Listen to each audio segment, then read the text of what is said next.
how do you create an offer customers actually want and where you can be pretty confident it's going to be something they want?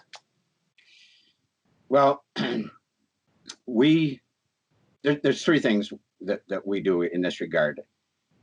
One, and they're not necessarily in any particular order, but first thing is to measure and analyze your customers from an 80-20 paradigm.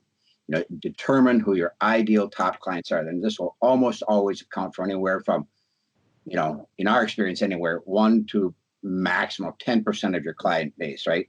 We call it the 80-20 paradigm, the 80-20 rule. But that, because 80-20 is fractal, it really comes down to, if you've got 200 customers, chances are you've got 5 to 10 who are your ideal top client profile, and that's who you should start to duplicate. Then the second thing is you do the same thing for your products and services. You look at everything from an 80-20 paradigm. What's the 20% that's generating 80%?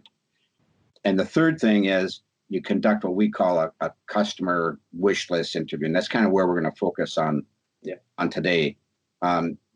So when you know who your best clients are, you can start to create and refine your unique offering to match what they want and what they highly value.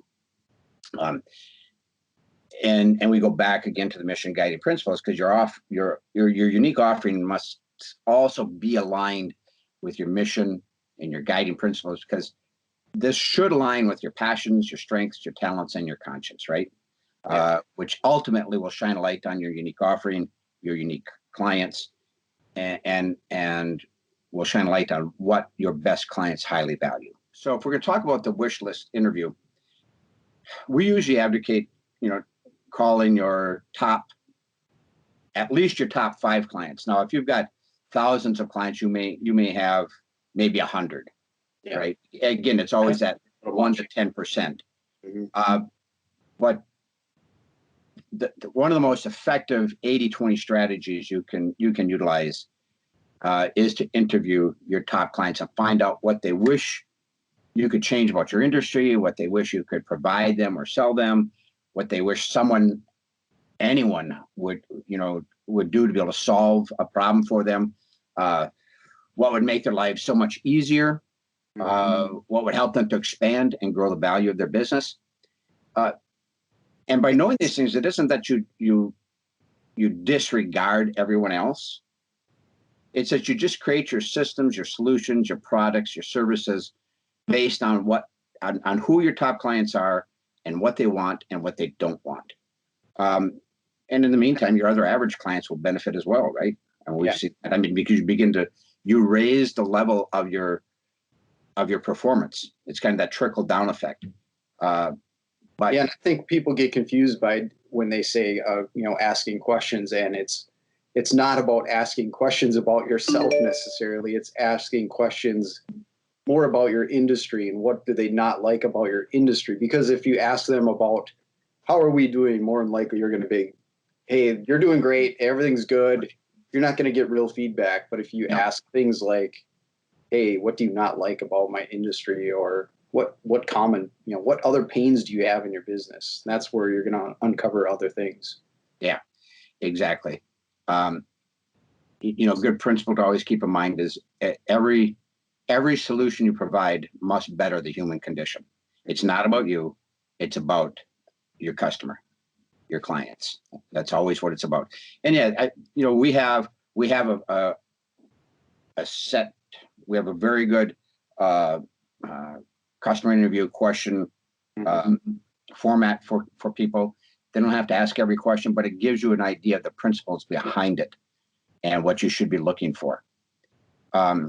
So how would a business owner looking to sell their business, whether that, the little saying is in 2 years or 2 decades, sometime in the future, they benefit from creating a unique offer like this?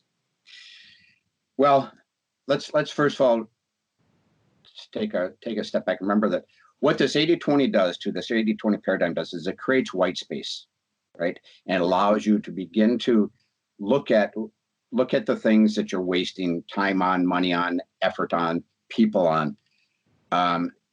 So this is going to set you apart from all of your competition and all the noise in the marketplace. That's number one. So you're going to stand out from everybody else, which in and of itself makes you more valuable, not only to a potential transition process, but also to your current customers, your current employees. And as I said, it creates what we call that white space, in that once you know the 20% that generates 80%, it gives you the courage and the data to eliminate what is no longer important. This is such a powerful thing. That 80-20 is so powerful that we don't have to convince people of what to keep and what not to keep, who not to keep. It becomes so glaringly obvious, doesn't it? Yeah. You know, when you set it out there on, we typically do this on an Excel, that we've created. But when you're talking about the wish list interview, you're also going to get this same kind of feedback from you. You're going to know what your ideal top customers, those top 1%, what they really want out of the marketplace, what they really want out of your industry, what problems they really want solved. That should give you that laser focus that says, okay, here's where I set myself apart. Here are the things that we offer. Here's where our talent lies. Here's where our products and service lies, that really focus like a laser beam on what these ideal customers want. Now we know how to market. We know how to inventory. We know how to spend money. We know what kind of people we want serving our customers.